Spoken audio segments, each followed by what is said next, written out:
महाकुंभ मेले की कहानी समुद्र मंथन की पौराणिक कथा से जुड़ी है। सतयुग में देवता और असुर अमृत को पाने के लिए अत्यंत आतुर थे। दोनों भगवान विष्णु जी के पास अपनी समस्या का समाधान पाने के लिए गए। तब भगवान विष्णु बोले, हे देवताओं और असुरों, तुम दोनों मिलकर क्षीर सागर का मंथन करो, जिससे अमृत की प्राप्ति होगी। इतने विशाल सागर का मंथन, प्रभु ये कैसे संभव होगा? हे नारायण, आप हमारा मार्गदर्शन करें। हाँ प्रभु, इतने विशाल समुद्र का मंथन हम भला किस प्रकार करेंगे? समुद्र मथने के लिए मंदराचल पर्वत से आज्ञा लेकर उसे मथनी के रूप में प्रयोग करो, और रस्सी के लिए भगवान शिव से वासुकी नाग लेने की प्रार्थना करो। मैं स्वयं कच्छप अवतार लेकर मंदराचल को अपनी पीठ पर धारण करूंगा। भगवान विष्णु की सलाह पर ऐसा ही हुआ। समुद्र को मथने के लिए एक तरफ देवता और एक तरफ असुर लगे, और फिर रस्सी रूपी वासुकी नाग द्वारा समुद्र मंथन करने लगे।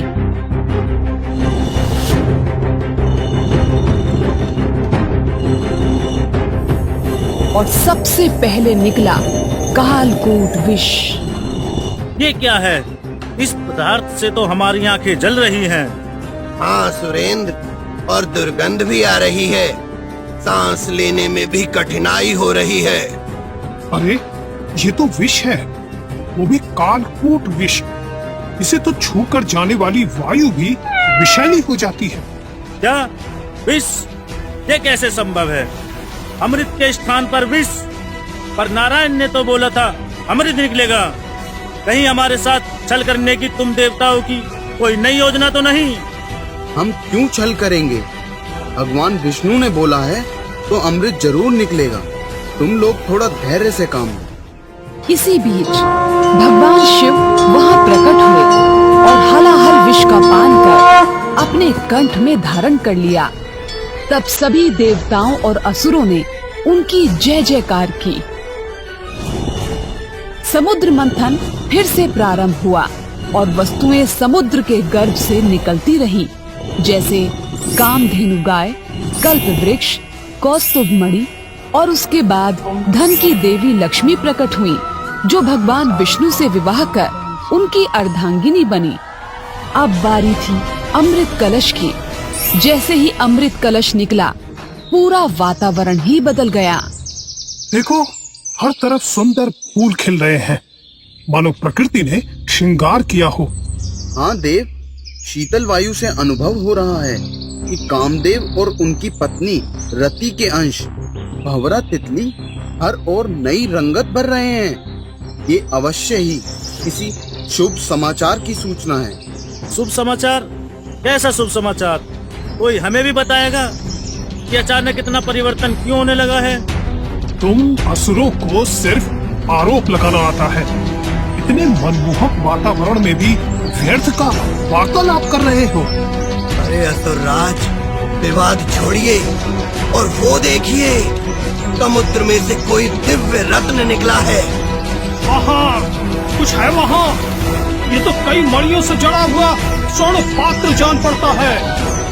ये कोई साधारण पात्र नहीं है, ये तो अमृत का कुंभ है। हाँ वरुण देव, ये अमृत कुंभ ही है। अमृत के निकलने के कारण ही वातावरण में परिवर्तन हुआ है। अमृत? अमृत? क्या कहा? अमृत?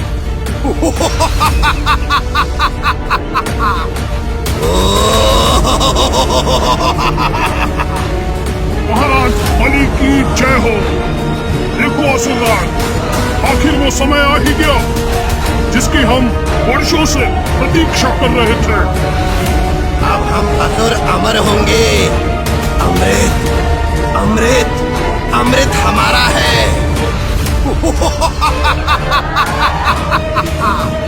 हाँ अवश्य, इस अमृत कुंभ पर हमारा ही अधिकार है। देवता कई रत्न ले चुके हैं और वो सभी इस अमृत के आगे बहुत तुच्छ हैं। अरे तुम सब देख क्या रहे हो? अमृत को देवताओं के हाथ मत लगने दो। चलो। जिस बात का डर था वही हुआ। अमृत के लिए देव असुर संग्राम शुरू हो गया। सभी अमृत कलश के लिए भीषण युद्ध करने लगे। तभी असुर राज बलि और देवराज इंद्र अमृत कलश की छीना झपटी करते हुए आकाश मार्ग में पहुँचे। इस अमृत पर हमारा अधिकार है। तुम लोग हमेशा वरदानों और मूल्यवान वस्तुओं का दुरुपयोग करते आए हो। अब अमृत पाकर संसार में त्राही मचाने के फेर में हो। छोड़ दो इस कुंभ पात्र को। छोड़ दो इंद्र। तुम देवताओं ने स्वर्ग को अपने अधिकार में लिया, असुरों को दिया तो धरती के नीचे का भाग, वो भी पाताल। तुमने हमारे अधिकारों से हमें सदैव वंचित ही रखा और अब अमृत तुम्हारे हाथ नहीं लगने दूंगा।